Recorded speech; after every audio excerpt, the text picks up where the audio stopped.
嗨，大家好，我是坦平叔。今天是2025年1月26号。这一期咱们聊一聊新能源汽车。聊这个新能源汽车之前咱们先看几段关于新能源汽车的新闻。首先一个是小米法务部1月25号发的一个微博，说近日小米公司从司法机关获悉，涉嫌恶意抹黑小米汽车商业信誉、商品信誉的某品牌博主及其同伙多人已被依法缉拿归案。2024年8月13号，某平台博主发布其将小米汽车与某品牌汽车对撞的所谓测试视频。这个视频我没看过不知道大家有没有看过？估计当时恐怕在这个汽车圈内传播的比较广泛有意误导公众，其中测试方法及结论存在诸多严重谬误与偏颇，在网络上造成极其恶劣的影响，严重损害小米公司商业信誉。事件发生后，小米公司立即固定证据，开展法律维权工作，坚决捍卫公司合法权益。人都被抓了你说这些博主他到底图什么呢？这个涉嫌刑事犯罪还不是普通的那种纠纷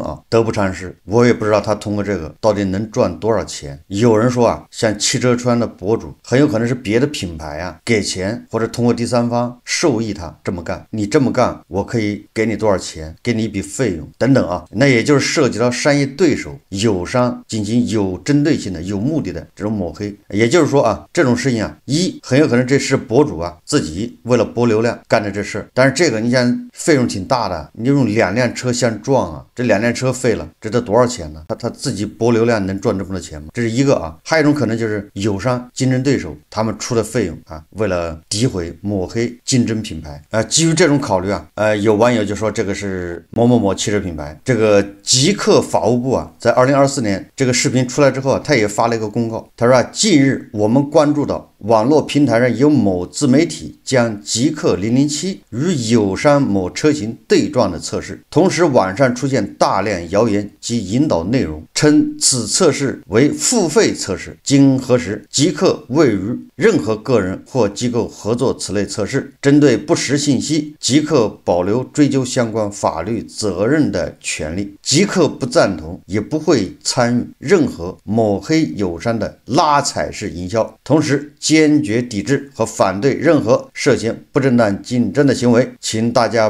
不造谣不传谣，共同维护中国新能源汽车产业良好发展氛围也就是该博主是2024年8月做的这种2车相撞的所谓的测试，然后极客法务部24年8月份马上就撇清关系，25年1月小米法务部把这个博主就送进去了。不管是什么原因我们无意探究这背后的真相，但是这个事情告诉我们，国产汽车品牌这个竞争尤其是新能源汽车这个竞争是进入白热化，巨大的产能冗余的情况下，过剩产能，然后呢这个2025年这个经济形势，人们越来越勒紧裤腰带，捂紧钱包所以这个新能源汽车厂家这个内卷是要加剧这个就是一个信号。在这个如果新能源汽车还继续高速发展，2位数的增长，那这些厂家恐怕也没空来管这些破事。今天还有一条新闻有个媒体报道说以小鹏汽车起火，烧毁小区地库10几辆车。车企回应，1月25日，小鹏汽车公关负责人在微博发文回应小鹏汽车起火烧毁地库10几辆车一事。小鹏公关负责人表示针对其中涉及小鹏汽车的一些信息，我们质量技术、用户服务等团队同学第一时间收集数据分析，并进行了必要的信息核实，结合车辆数据，事故现场的小鹏汽车其原厂搭载的动力电池及整车电器未见异常。说我们同时也了解到该车辆在2024年3月到店维修时有加装改装现象，我们已将相关信息提交给了有关部门，并将进一步积极配合事故认定调查工作。这个说明什么呢？加装改装还导致这个新能源汽车起火，一起火把下面车库的10几辆车一把烧了，这也太吓人了吧。如果这个保险公司不赔的话由车主承担，或者由某个维修店承担，这恐怕都是灭顶之灾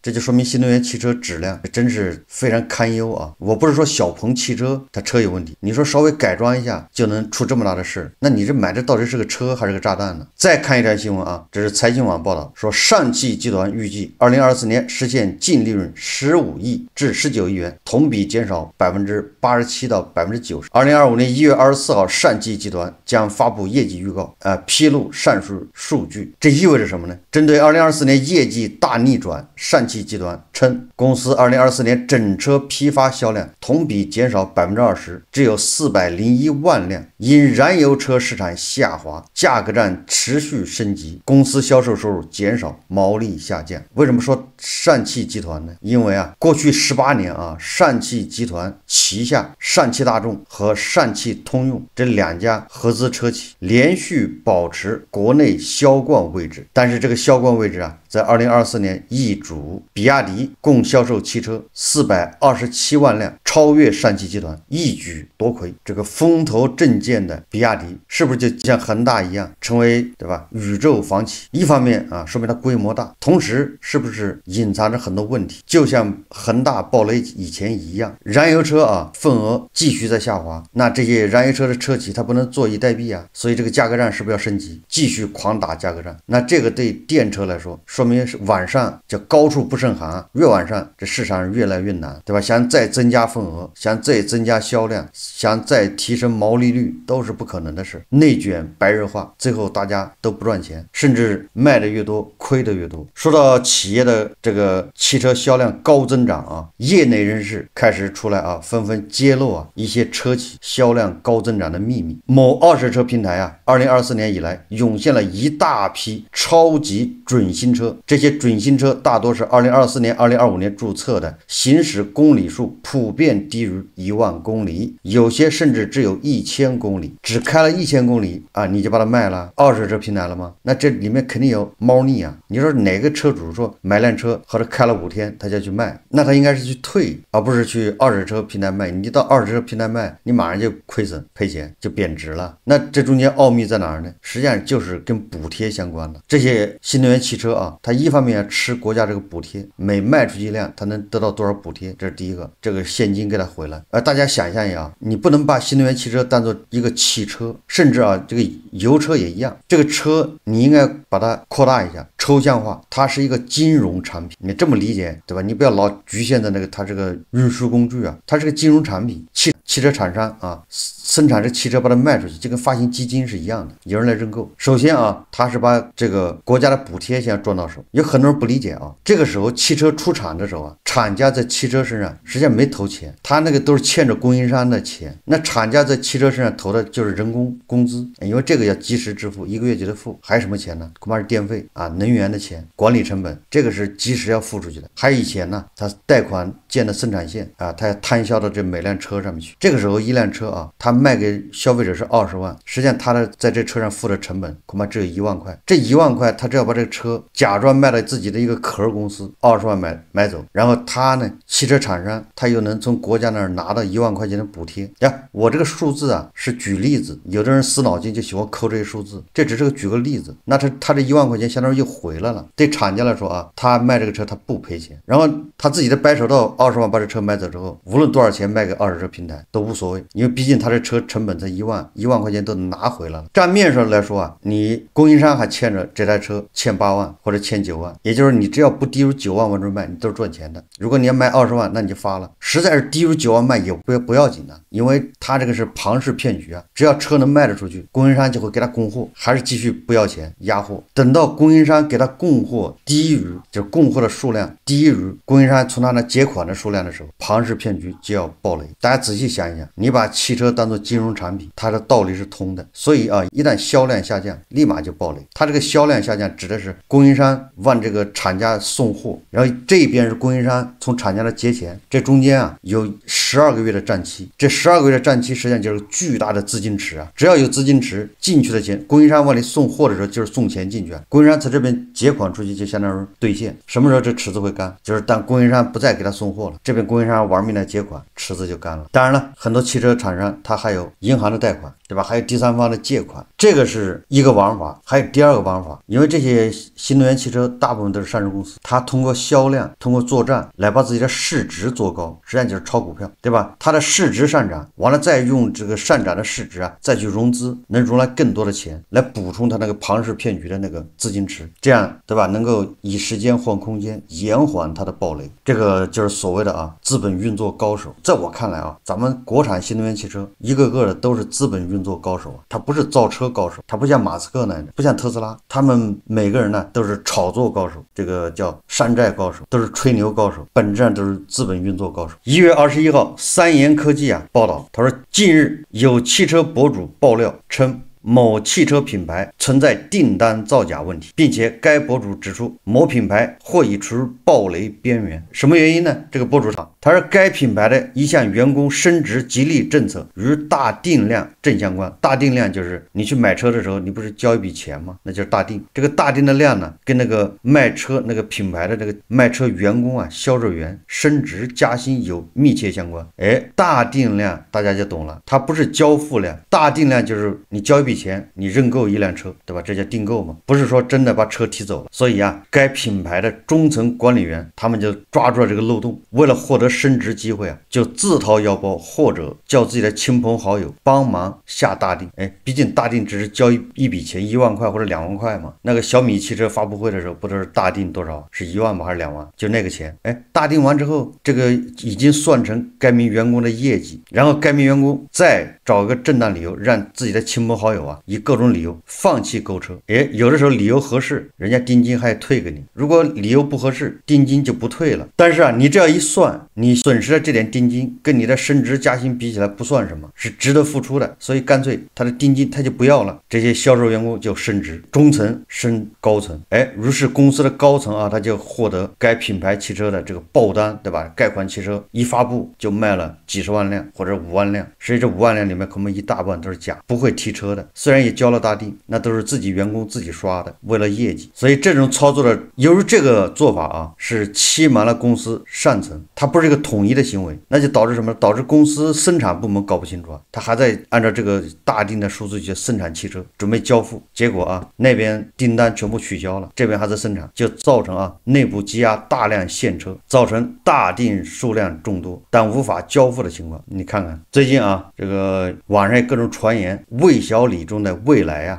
网传说资金吃紧，有人开始分析会由谁来收购蔚来。这个蔚来的模式它跟这个小鹏还有理想、小米都不一样。蔚来的做法是独一份，就是他搞什么换电计划，就是他那个电池可以换。蔚来为此建了3000多个换电站，但是正因为他是这个换电站，导致他也很难盈利。就目前来说，就是资产太重，那必定它比其他的新能源汽车投入更大，对资金的需求更高，而且它盈利还得拉长，就是短期它没有办法盈利。不光未来传出这个资金吃紧，大名鼎鼎的比亚迪似乎越来越多被很多这个专业人士盯上了。这个是彭博社20号报道说，曾经预测房地产企业恒大集团债务问题的中国香港沽空机构指出，比亚迪似乎对供应链融资上瘾动向值得关注。也就是预警恒大暴雷的这个香港的机构现在开始预警比亚迪了，就是请大家关注比亚迪因为比亚迪对供应链融资上瘾。在本月10日发布的报告中，该机构说如果把因出售或借贷而从资产负债表中剔除的应收账款重新纳入计算，并把超过90天期应付账款调整为债务，截至去年6月底，比亚迪的净债务高达3230亿人民币。目前官方公开的去年同期净债务仅277亿元人民币。对此，比亚迪方面拒绝发表立场，也就是人家香港的这个沽空机构人家公开出来说明这一点，但是比亚迪不回应。比亚迪应该回应他造谣，或者是回应他这个算法是错误的，谬论唱空国产品牌，但是比亚迪没做回应。关于比亚迪这个债务我在以前节目也介绍过，这个都是资本运作高手这把他的资产和负债相当于出表，就不好的很多债务甩到表外去了，他搞了个提炼。简单点说就是比亚迪的警报拉响。我们再说一说啊，这个新能源汽车作为普通韭菜，就是普通人啊，应该怎么看待？咱们的新能源汽车说白了就是电车啊。我在这个直播的时候，在节目里面，我都反复强调啊，就是在这个3-5年里面，在这么个时间段里面，如果你啊纯粹是代步，那你就买一个二手的日本车。为什么买二手日本车呢？就是一个特别便宜，你买了车之后啊，你不会为车所累，就你根本就不把它当个什么东西，对吧？你不会为你的车焦虑，你不会为你的车哪儿刮了蹭了或者撞了，你为此难过。就像现在你啊骑辆自行车坏了丢了，你恐怕也不会太难过，就是这种叫作用啊。这第二个，它维修费用低，保养费用也低，使用费用也低，它也省油。因为当今这个社会啊，车啊基本上它不像10几年前，它是一个门面啊，你开个好车说明你混得好。现在汽车品牌已经乱了，尤其是汽车新势力一出来，这个燃油车都在降价，所以什么好车坏车基本上也分不清，品牌太多啊，时代也变了，车啊不再是你这个面子的全部啊。有人就说我要买个电车，理由什么呢？理由电车使用费用低啊，省油啊，现在油这么贵。实际上这个纯粹是概念性的啊，为什么呢？就是你如果是代步车啊，一般的人一年都开不到1万公里，你说1万公里加油能加多少钱？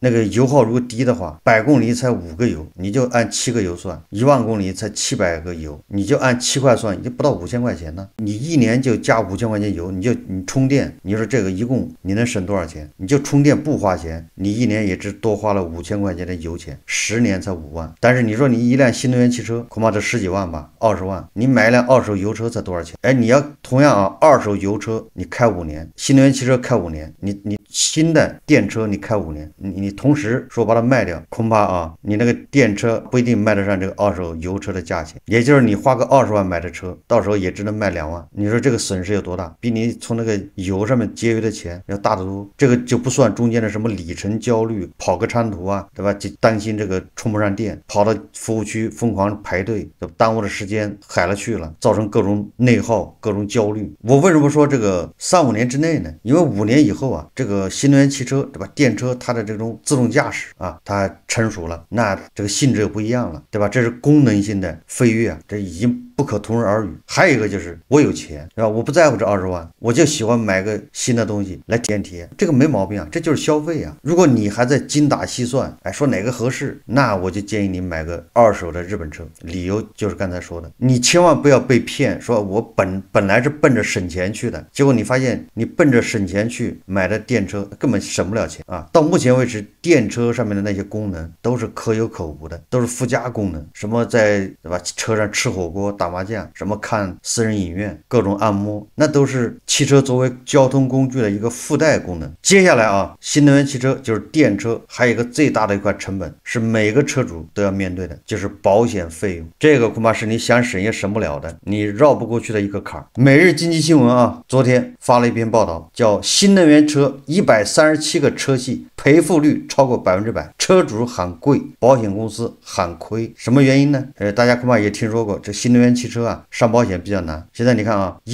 车主说上保险贵，保险公司说你就这么贵的保费我还亏损，问题出在哪儿呢？每日经济新闻说啊，近2年新能源车投保难、投保贵现象愈演愈烈，车主叫苦不迭。与此同时，险企也在喊亏。1月24号，中国精算师协会和中国银行保险信息技术股联合发布的新能源车赔付信息显示，2024年新能源车险承保亏损57个亿，共承保车系2795个，赔付率超过100%的高赔付率车系有137个。从客车看，承保车系1654个，承保2982万辆，承保车辆超过1万辆的车系301个，其中赔付率超过100%的车系99个。从货车看，承保车系1141个，承保123万辆，承保车辆超过0.5万辆的车系55个，其中赔付率超过100%的车系38个。本月初，陕西一位货运司机告诉每日经济新闻记者，去年年初我花费30万元买了一辆纯电动牵引车，当时的交强险和商业险加在一起一共1.7万元。这位司机表示啊，现在保费即将到期，我还想续保，但保险公司直接拒绝了，说今年新能源车、商用车一概不做。这个并非个案，河南一位货运司机也向记者坦言，我近期也被保险公司告知，有可能今年不能成功投保，要等他们2025年任务指标下来，看看有没有给新能源商用车的额度，如果名额很少，保费也会上升。那为什么会出现这种现象啊？这个保险公司负责人呢给出了解释啊，这个新能源汽车赔付率高的现象主要有4个方面原因。第一个是维修成本高，他说新能源汽车智能化一体化程度较高，智能设备和配件局部损坏通常需要成套维修更换，对维修经济性的考虑有所不足，也就是新能源汽车它设计的时候就没考虑维修这一块。有的那个车壳是一体成型的，你要有一个地方坏了，那你整个车壳都废了，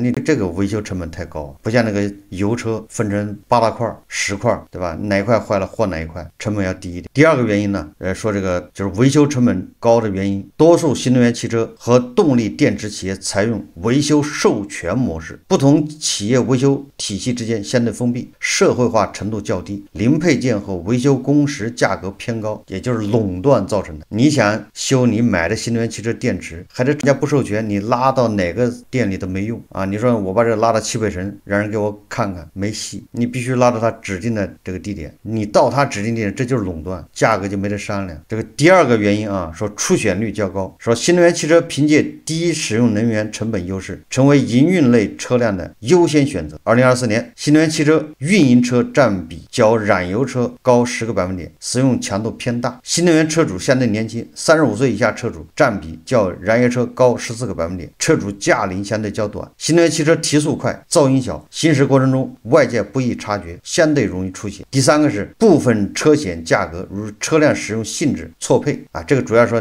你那轿车啊，你把它当网约车在用，结果它还是按那个家庭的那个家用轿车来投保，这个属于这个错配啊。你是网约车营运车辆，那你保险交的是不一样的。第四个是部分车险价格如车辆风险不匹配，也就是说汽车啊发展时间短，车型迭代快，保险的数据累积不足，基准费率存在偏差啊，这些都造成了啊这个新能源汽车赔付率高。那新能源汽车赔付率这样一高，我们不说这个营运车辆啊，我们就说客车赔付率超过100%的车系有99个，那保险公司怎么办呢？要么就拒保，要么就提高保费，对吧？就对这99个车型，你再投保啊，对不起，不涨价，那人家就拒保。所以这些啊99个车系的这些消费者车主这有福了，对吧？要么你就提高自己的车技，确保自己万无一失，根本就不会这个出现什么